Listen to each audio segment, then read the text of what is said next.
Salut et bienvenue. Aujourd'hui, je voulais te faire un petit bilan de mon activité de photographe en 2021, cette dernière année.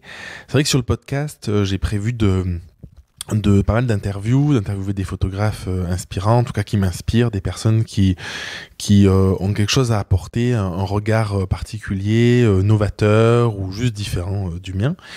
Et j'ai envie aussi de te partager un petit peu des astuces, des techniques, mais mon état d'esprit aussi, tout ça. Et je me dis que ce serait intéressant de te faire un peu un bilan sur la partie plus photo, justement, pas de parler de formation, pas de parler de choses comme ça, mais vraiment de mon activité personnelle. Salut, je m'appelle Jérémy et je te souhaite la bienvenue dans le podcast du photographe.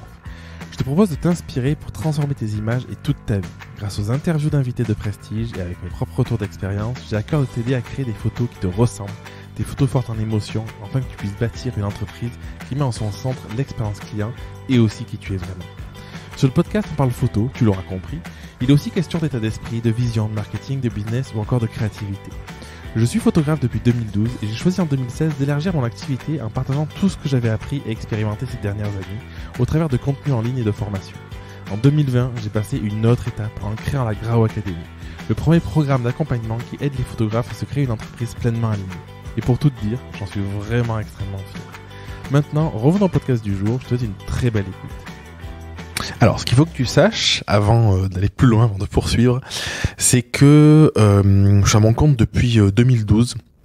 Donc c'est ma 10e année en tant que photographe.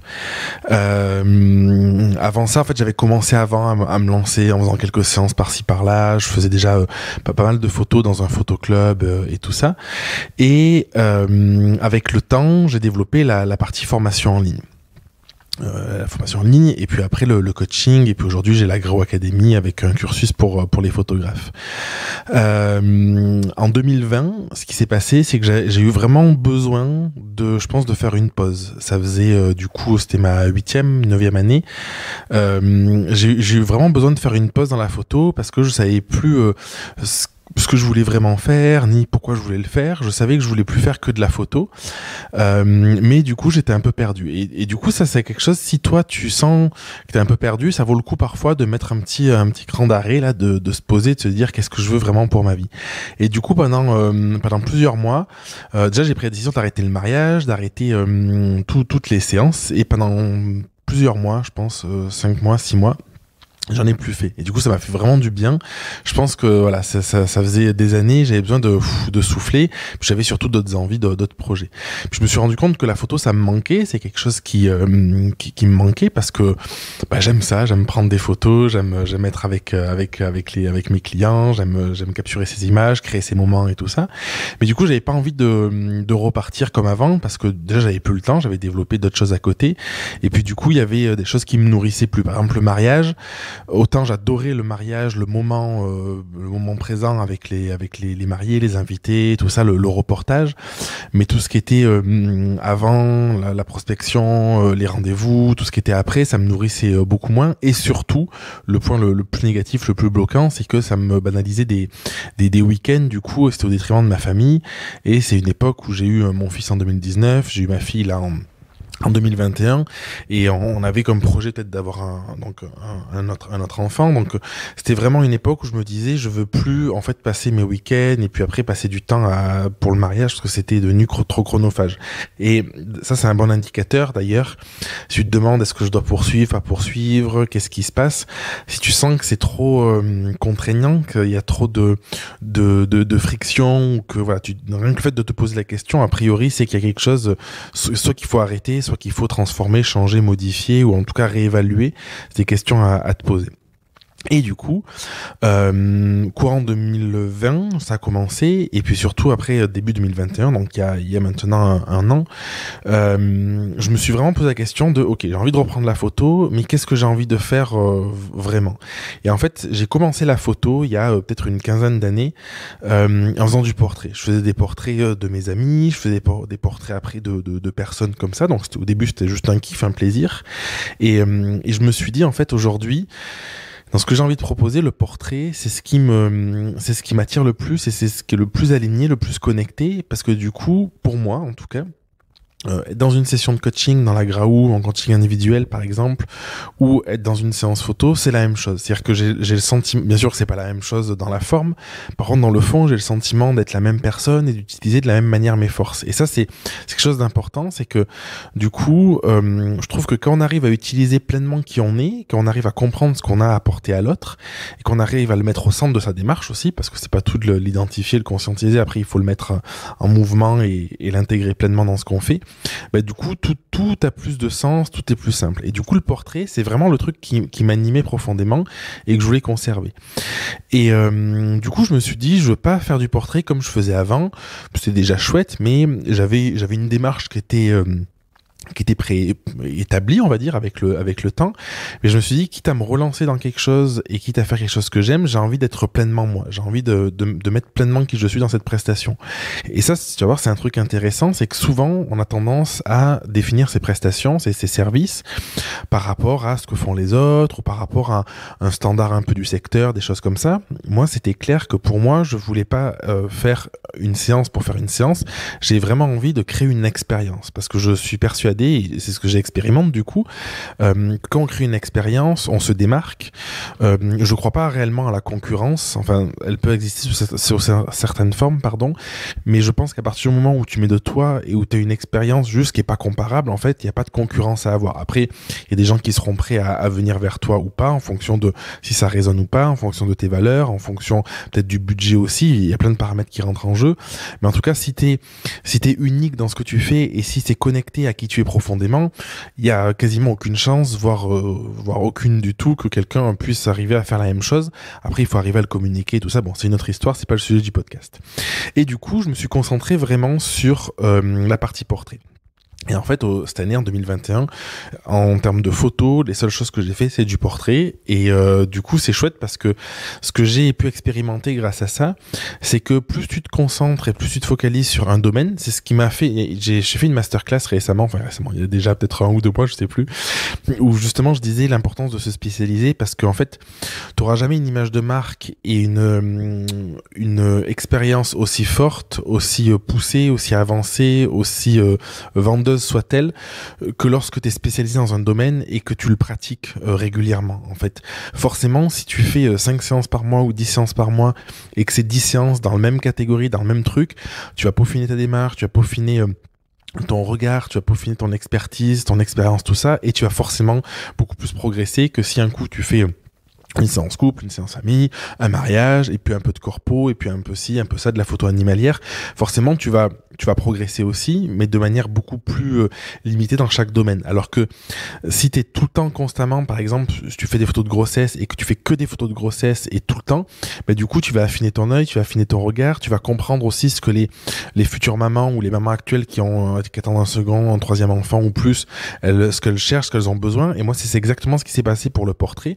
Le fait de ne faire que ça, de proposer que ça et de penser qu'à ça quand je pensais photo. Du coup, ça m'a permis vraiment de comprendre beaucoup plus précisément quelle était ma cible, quelle personne j'attirais, en tout cas quelle personne j'étais susceptible de pouvoir aider grâce à mes photos et de développer la démarche en fonction. Et aujourd'hui, je me suis rendu compte que les personnes que j'attire, c'est des personnes, c'est en lien avec son histoire, hein, a priori, c'est des personnes qui ont un besoin de reconnexion, un besoin de reconstruction. Moi, c'est un travail que j'ai entrepris depuis des années sur moi-même. Du coup, je suis à même de pouvoir les aider.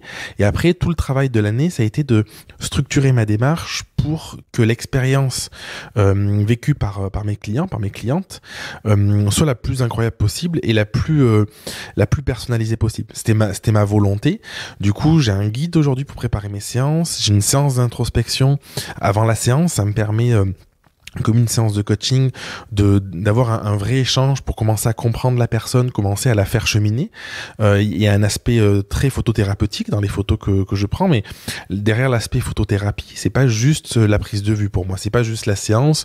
Il peut y avoir des techniques, il peut y avoir des choses qu'on peut faire, des exercices en séance, mais pour moi le côté thérapeutique, c'est quelque chose qui se travaille sur un laps de temps, je vais dire un peu plus long qu'une séance, et du coup aujourd'hui je l'ai pleinement intégré dans mon on-off dans ma formule avec ce qui se passe avant, ce qui se passe pendant et aussi ce qui se passe après la séance. Et ça, c'est hyper important parce que j'aurais pas pu développer tout ça si j'avais continué en parallèle de la Graou et de ce que je fais en termes de coaching et de formation avec des séances couple, des séances famille et tout ça. Donc, vraiment, le bilan de mon année en photo, c'est vraiment, je suis vraiment heureux, je suis fier de pouvoir d'avoir pris cette décision de conserver que le portrait. C'est ce qui m'anime le plus. Je pense qu'aujourd'hui, dans ce que je propose, en tout cas à ma connaissance, c'est assez unique parce que du coup ça englobe pleinement ma personnalité, ça englobe qui je suis, ça englobe ce que j'aime faire, ce que je sais faire. Il y a une cohérence aussi globale entre toutes les étapes de l'expérience, entre le rendu des images, entre ce que je peux faire vivre aussi.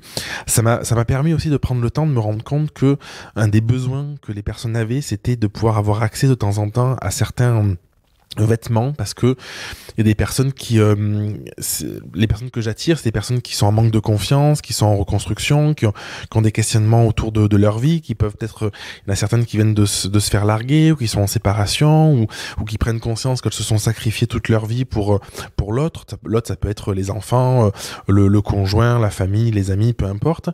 Et du coup, c'est dans une phase où on commence à regagner confiance en soi, suffisamment pour se dire je vais faire une séance, mais c'est une phase où on se sent peut-être pas encore forcément la plus belle du monde, ou la plus sexy, ou la plus tout ça. Et du coup aujourd'hui je prête des kimonos, je prête des bodys, des tenues et tout ça, et ça permet vraiment aux personnes de pouvoir se dire ok, en fait je me fais ce petit kiff d'avoir une tenue que j'aurais peut-être pas osé acheter, ou au contraire le kimono, la personne n'avait pas forcément conscience de ça, et puis en fait le fait d'avoir un kimono, elle se sent beaucoup plus à l'aise, et peut-être qu'elle va franchir l'étape de faire de la lingerie ou du nu, des choses comme ça qu'elle aurait pas fait. Et tout ça, ça existe, et aujourd'hui je peux le proposer parce que j'ai pris le temps d'y réfléchir, j'ai pris le temps de comprendre séance après séance pendant plus d'un an de ce que les personnes avaient besoin, de ce qu'elles recherchaient. La vente, le processus de vente, c'est toujours la même chose, c'est toujours la réponse à un besoin. C'est-à-dire que toi, tu as une solution, tu as un service, et du coup, la personne a un besoin, et est-ce que ton service répond à un besoin? Oui, c'est cool, ça fait affaire. Non, ça fait pas affaire. Et la différence qui va se passer, c'est que entre quelqu'un qui répond à un besoin ou une partie du besoin et quelqu'un qui répond pleinement, ça va être une personne qui sera allée au-delà, qui aura eu peut-être des expériences qui font qu'elle aura compris le fonctionnement de sa cible, qu'elle aura compris la véritable douleur ou le désir caché ou les besoins cachés, et qui sera en mesure d'y répondre avec une offre qui soit claire, qui soit adaptée à ce que les personnes ont besoin. Et aujourd'hui, vraiment, si je dois faire le bilan, je suis vraiment extrêmement content parce que sur la partie photo, sur la partie prise de vue, alors je veux pas faire 10 séances par mois. L'objectif, c'est d'en faire entre 2 et 3 par mois, donc c'est assez limité parce que j'ai pas plus de temps, j'ai pas envie de consacrer plus de temps.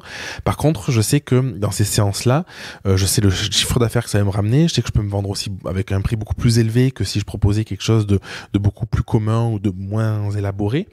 Et surtout, je sais que je vais profondément aider les personnes qui vont venir vers moi, et ça, c'est quand même hyper cool, quoi.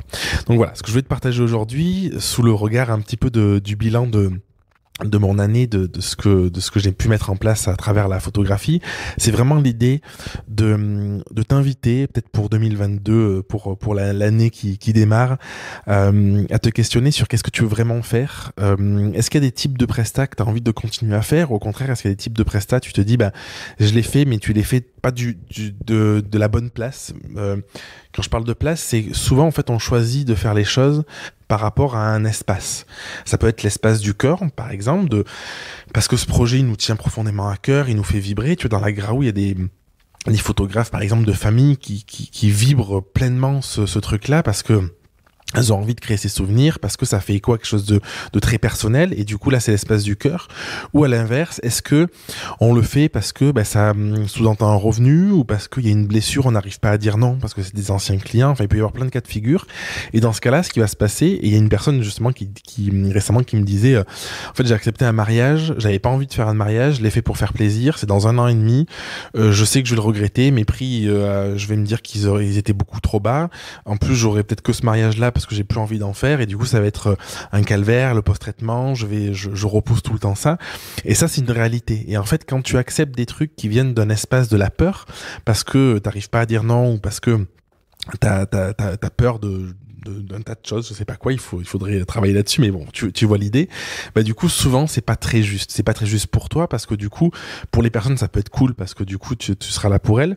Par contre pour toi, bah, c'est toujours toi qui est mis au second plan. C'est toi qui te sacrifies, c'est toi qui t'envoie ce message un peu négatif de je n'ai pas le droit à mieux. Et surtout un truc qui est hyper important, c'est que si tu laisses de la place à faire plein de prestats, tout et n'importe quoi que t'as pas forcément envie de faire, du coup c'est de la place que tu enlèves pour ce projet de cœur qui te permettrait de profondément vibrer et de te sentir pleinement à ta place. Et moi aujourd'hui avec la photo, si j'ai gardé que le portrait, c'est parce que le portrait c'est ce truc qui me fait profondément vibrer, de pouvoir aider quelqu'un à avancer dans sa vie sur son chemin de vie pour pouvoir l'aider à reprendre possession de son corps, de son bien-être, à regagner confiance en soi, à se sentir libre aussi, à pouvoir peut-être retrouver quelqu'un dans sa vie ou en tout cas avoir un équilibre qui est beaucoup plus sain, beaucoup plus porteur, d'être plus dans la joie, tout ça.